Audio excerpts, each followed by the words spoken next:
Wedding photography में बढ़िया तस्वीरें खींचने के साथ ही उनका सुंदर और आकर्षक एल्बम बनाना उतना ही महत्वपूर्ण है।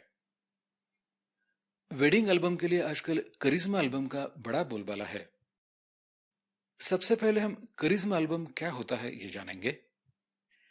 वेडिंग वीडियो मिक्सिंग और इफेक्ट्स के लिए हार्डवेयर और सॉफ्टवेयर बनाने वाली मुंबई की मोनार्क विजन ये कंपनी बड़ी मशहूर है।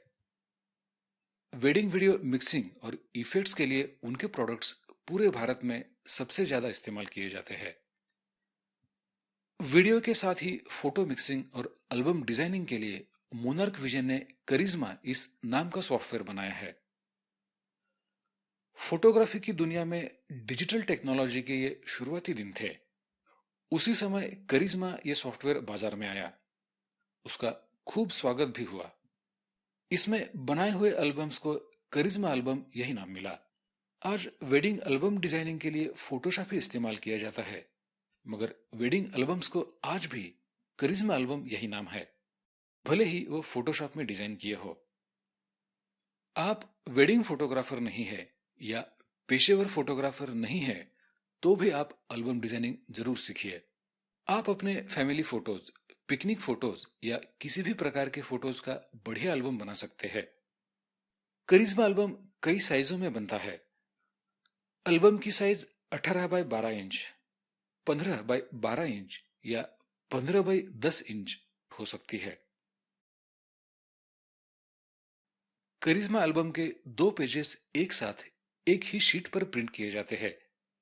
इसलिए 18 बाय 12 इंच के एल्बम के लिए 36 बाय 12 इंच का शीट बनाया जाता है। उसी तरह से 15 बाय 12 इंच के लिए 30 बाय 12 इंच का शीट बनाया जाता है। एल्बम प्रिंटिंग के लिए खास तरीके का पेपर इस्तेमाल किया जाता है। इन्हें बीच में बिना काटे खास तरीके से बाइंडिंग किया जाता है, जिससे एल्बम देखते समय हम दो पेजेस अलग अलग नहीं बल्कि दोनों पेजेस का एक ही शीट एक साथ हम देखते हैं। एल्बम डिजाइनिंग शुरू करने से पहले आप एल्बम जहां प्रिंटिंग करने वाले हैं उनसे एल्बम के साइज के बारे में जरूर पूछ लीजिए। करिश्मा एल्बम बनाने के लिए हम 18 बाय 12 इंच ये साइज लेते हैं। उसके लिए हमें 36 बाय 12 इंच इस साइज का पेज यानी शीट डिजाइन करना पड़ेगा। सबसे पहले हम एल्बम के लिए टेम्पलेट डिजाइन करना सीखेंगे। एक बार बनाई गई टेम्पलेट आप दूसरे किसी भी प्रोजेक्ट में इस्तेमाल कर सकते हैं। एल्बम डिजाइनिंग शुरू करने से पहले थोड़ा होमवर्क जरूरी है। सबसे पहले बढ़िया फोटो का चुनाव कीजिए, उनका कलर करेक्शन कीजिए। हीलिंग टूल की मदद से चेहरे साफ सुथरे बनाइए। किस शीट पर कौन से फोटोज लगाने हैं यह तय कीजिए। हो सके तो हर शीट का एक अलग फोल्डर बनाइए और उस फोल्डर में इस्तेमाल किए जाने वाले फोटोज रखिए, जिससे कंफ्यूजन नहीं होगा। शादी या किसी भी इवेंट का एल्बम बनाते समय फोटोज का सीक्वेंस रस्मों के अनुसार बनाए रखिए। उसके बाद आपके शीट का बैकग्राउंड कैसा हो इसके बारे में सोचिए। यहां सबसे पहले इस बात का ध्यान रखिए कि एल्बम में सबसे ज्यादा महत्व आपके फोटोज का है, एल्बम के बैकग्राउंड का नहीं है। ग्राहक उनकी तस्वीरें देखना ज्यादा पसंद करते हैं, ना कि हमारी अनावश्यक कलाकारी।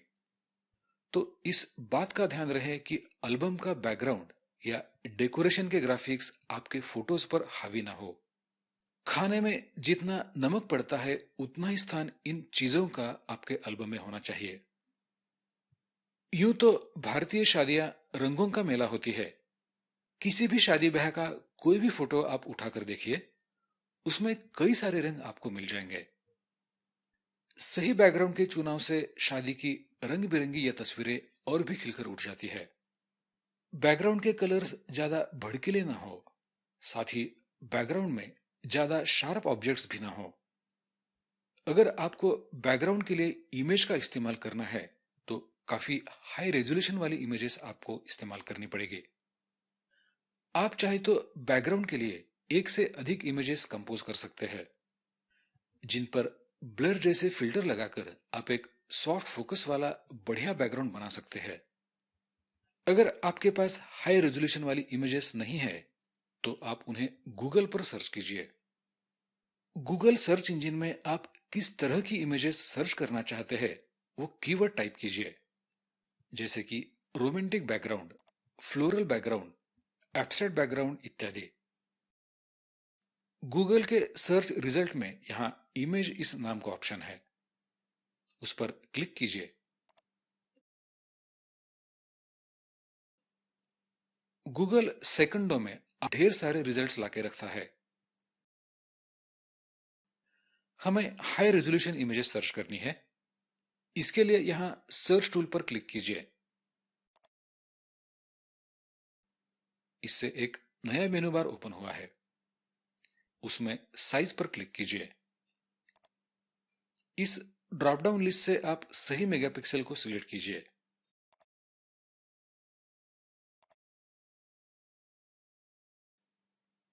अब सर्च रिजल्ट में केवल हाई रेजोल्यूशन इमेजेस है। इंटरनेट पर मिलने वाली कई इमेजेस पर कॉपीराइट होता है।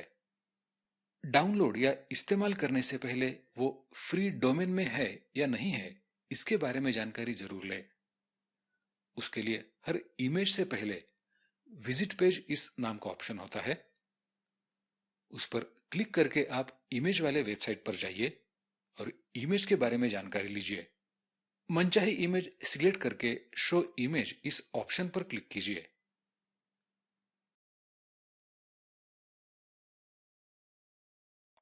इमेज पूरी तरह से डाउनलोड होने के बाद उस पर राइट क्लिक कीजिए और इमेज सेव कीजिए। अब हम फोटोशॉप में वेडिंग एल्बम के लिए बैकग्राउंड के टेम्पलेट पहले बनाते हैं। इसके लिए हमें एक नई फाइल बनानी है। नई फाइल के लिए 36 बाय 12 इंच ये साइज दीजिए। फाइल का रेजोल्यूशन 300 रखिए। वेडिंग एल्बम का साइज काफी बड़ा होता है और 300 रेजोल्यूशन से फाइल साइज काफी बड़ी हो जाएगी। वह लगभग 39 मेगापिक्सल के इमेज के बराबर हो जाएगी। अगर आपका कंप्यूटर इतनी बड़ी साइज की इमेजेस हैंडल नहीं कर पाता है तो रेजोल्यूशन 200 रखिए। इस डॉक्यूमेंट का बैकग्राउंड हम व्हाइट ही रखते हैं। इस डॉक्यूमेंट में 18 बाय 12 इंचेस के दो पेजेस है। एल्बम पूरा होने के बाद ये सेंटर से फोल्ड हो जाएंगे, इसलिए हम सेंटर में एक गाइड प्लेस करते हैं। व्यू ये मेनू ओपन कीजिए, उसमें न्यू गाइड ये ऑप्शन सिलेक्ट कीजिए। डायलॉग बॉक्स में वर्टिकल पोजीशन के लिए 18 ये वैल्यू टाइप कीजिए। डायलॉग बॉक्स में ओके इस बटन पर क्लिक कीजिए। इसी डॉक्यूमेंट में हमें चारों तरफ से आधा इंच कटिंग के लिए मार्जिन छोड़नी है। गाइड्स प्लेस करने के लिए हम या तो रूलर से पोजीशन सेट कर सकते हैं या अभी जो टूल हमने यूज किया था उसका भी इस्तेमाल आप कर सकते हैं।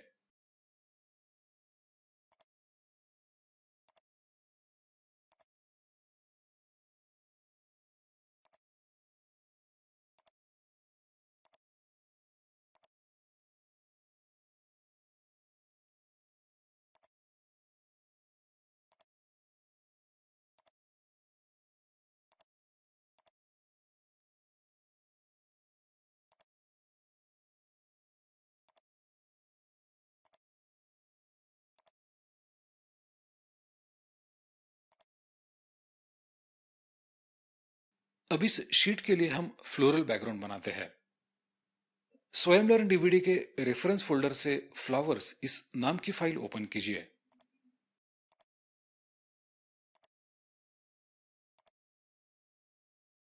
उसमें से ड्रैग करके इमेज इस फाइल में लेके आइए।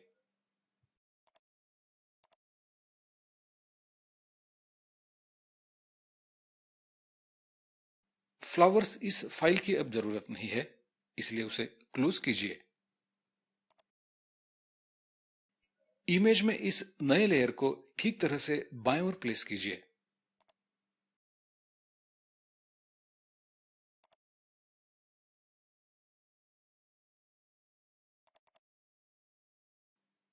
उसी लेयर की एक कॉपी बनाइए। उसे स्ट्रेच करके पूरे इमेज में फिट कीजिए।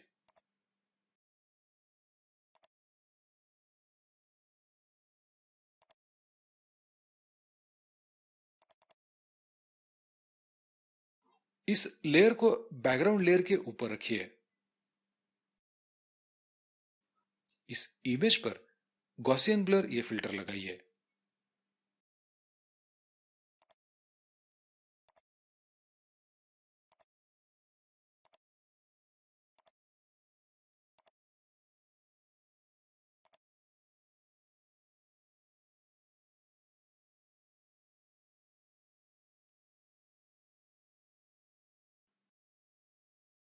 पहले वाला लेयर सिलेक्ट कीजिए।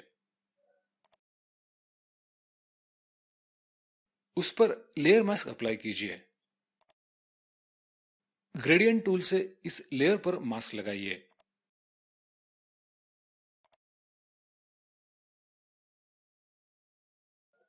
आप चाहे तो इस इमेज का सैचुरेशन एडजस्ट करके इसका कलर टोन भी एडजस्ट कर सकते हैं। इस बैकग्राउंड में हम कुछ डेकोरेशन आइटम्स लगाते हैं। स्वयं लर्न डीवीडी के रेफरेंस फोल्डर से फ्लोरल डेको और ग्रीन फ्लोरल डेको ये दो फाइल्स ओपन कीजिए।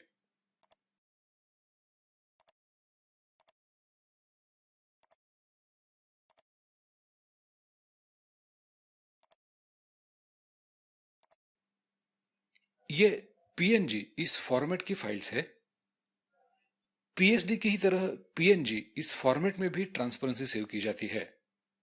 आप अपने एल्बम के लिए इस तरह की ट्रांसपेरेंट पीएनजी फाइल्स गूगल पर सर्च कर सकते हैं, मगर सर्च करते समय कीवर्ड के साथ पीएनजी टाइप करना न भूलिए। इन दोनों इमेजेस को ड्रैग करके इंसर्ट कीजिए और बाद में इन दोनों को क्लोज कीजिए।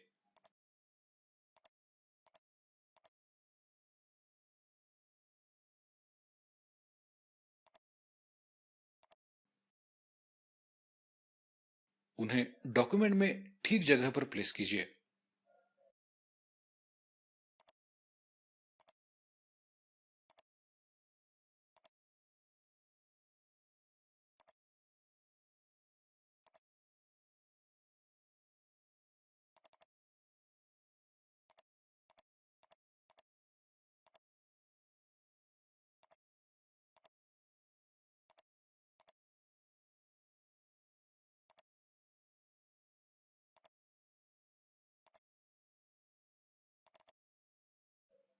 इन दोनों इमेजेस में हम थोड़ा इफेक्ट देते हैं। फोटोशॉप इंटरफेस में दाएं बाजू में लेयर पैनल के साथ कई और पैनल्स हैं। उसमें स्टाइल्स इस नाम का पैनल ओपन कीजिए। स्टाइल इस पैनल में ढेरों रेडीमेड लेयर इफेक्ट्स है। उनकी कई कैटेगरीज यहां पर है। इसमें से ग्लास बटन इस नाम की कैटेगरी सिलेक्ट कीजिए। उसमें से पर्पल कलर की यह स्टाइल हम इन दोनों इमेजेस को देते हैं।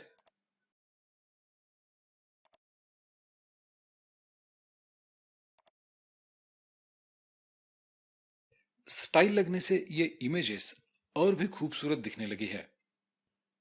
वेडिंग एल्बम शीट का बैकग्राउंड तो हमने तैयार किया है। बैकग्राउंड के लिए हमने जो चीजें इस्तेमाल की है उन सभी का एक ग्रुप बनाते हैं। उसके लिए ये सभी लेयर सिलेक्ट कीजिए।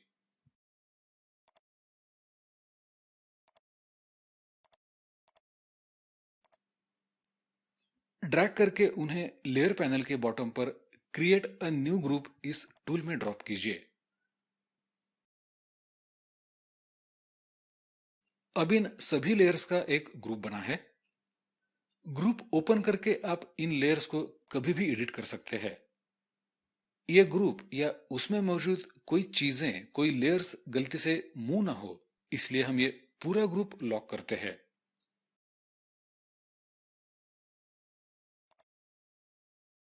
जब तक हम इस ग्रुप को अनलॉक नहीं करते, तब तक ना तो ये सिलेक्ट होगा और ना ही एडिट होगा। हमारा बैकग्राउंड का डिजाइन अब तैयार है। इस शीट में हमें बाएं वाले पेज में दो फोटोज और दाएं पेज में एक फोटो प्लेस करना है। आप अपने हिसाब से फोटोज की संख्या तय कर सकते हैं, मगर इस बात का ध्यान रखिए कि ढेर सारे फोटोज पेज पर लगाने से फोटोज का साइज भी कम हो जाएगा और एल्बम की सुंदरता भी कम हो जाएगी। इसलिए एक पेज पर चार से ज्यादा इमेजेस या फोटोज नहीं होने चाहिए। फोटो प्लेस करने के लिए हमें मास्किंग फ्रेम बनानी है। अब एक नया लेयर तैयार कीजिए।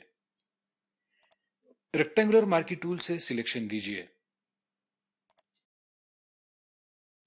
सिलेक्शन करते समय यहां सिलेक्शन की साइज का हमें पता चलता है। सिलेक्शन से बनी इस फ्रेम में कोई भी कलर का फिल दीजिए।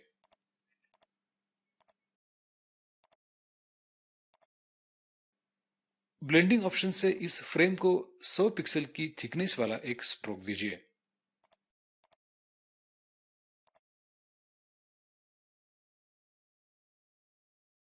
उसका पोजीशन आउटसाइड रखिए और कलर व्हाइट रखिए।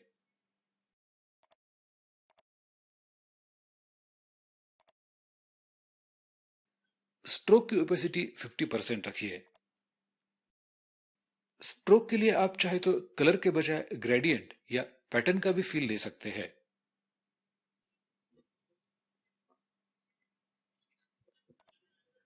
अब इस लेयर की एक और कॉपी बनाइए।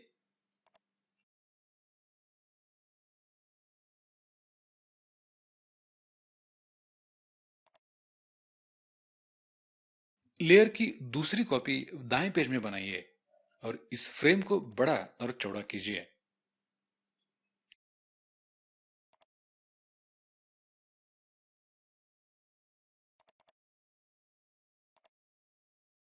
लेयर को हमने ब्लेंडिंग मोड से स्ट्रोक दिया है, इसलिए फ्रेम को स्ट्रेच करके बड़ा किया या छोटा किया तो भी उसकी स्ट्रोक थिकनेस 100 पिक्सल ही रहेगी। इससे शीट पर सभी फ्रेम्स की आउटलाइन एक जैसी यानी एक ही थिकनेस वाली रहेगी। अब हमारे पास तीन फ्रेम्स है। इसमें हमें फोटोग्राफ फिट करना है। शीट पर पहला लेयर मूव टूल से सिलेक्ट कीजिए। इस तरह से मूव टूल से लेयर सिलेक्ट करने के लिए कंट्रोल पैनल में ऑटो सिलेक्ट और शो ट्रांसफॉर्म कंट्रोल्स ये दोनों ऑप्शन सिलेक्टेड होना जरूरी है। लेयर सिलेक्ट करने के बाद टूल बार से मैजिक वैन टूल सिलेक्ट कीजिए। उससे फ्रेम के फिल कलर में क्लिक कीजिए। ये पूरा कलर एक जैसा होने से पूरी फ्रेम सिलेक्ट हो जाएगी। इस सिलेक्शन के अंदर हमें फोटो प्लेस करना है। प्लेस करने के लिए इमेज फोटोशॉप में ओपन कीजिए।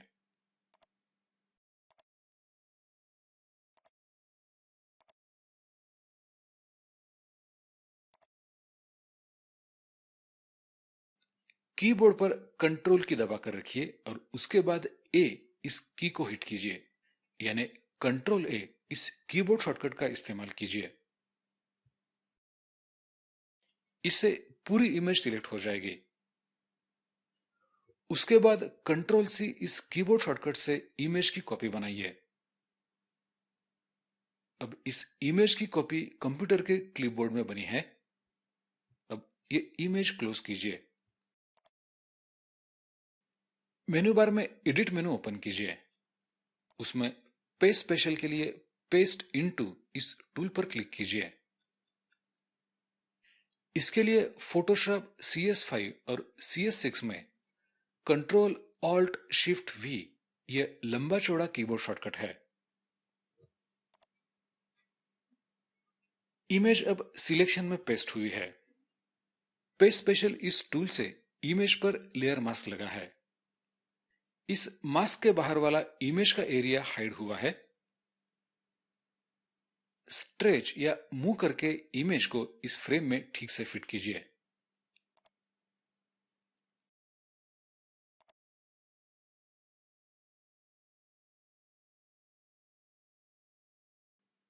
इसी तरह से बाकी फ्रेम्स में भी इमेजेस को प्लेस कीजिए।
यहाँ हर एक फ्रेम में तीन चीजें मौजूद है। पहली तो एक फ्रेम, दूसरी चीज है फोटो और तीसरी चीज है उस पर बना हुआ लेयर मास्क। ये तीनों चीजें अलग अलग है, मगर इन तीनों का एकत्रित परिणाम, कंबाइंड रिजल्ट हमारे सामने है। आप इन इमेजेस को रिसाइज कर सकते हैं, फ्रेम के अंदर ही इन्हें मूव भी कर सकते हैं, मगर ये कभी भी फ्रेम के बाहर नहीं आएंगी क्योंकि उनके ऊपर मास्क लगा है।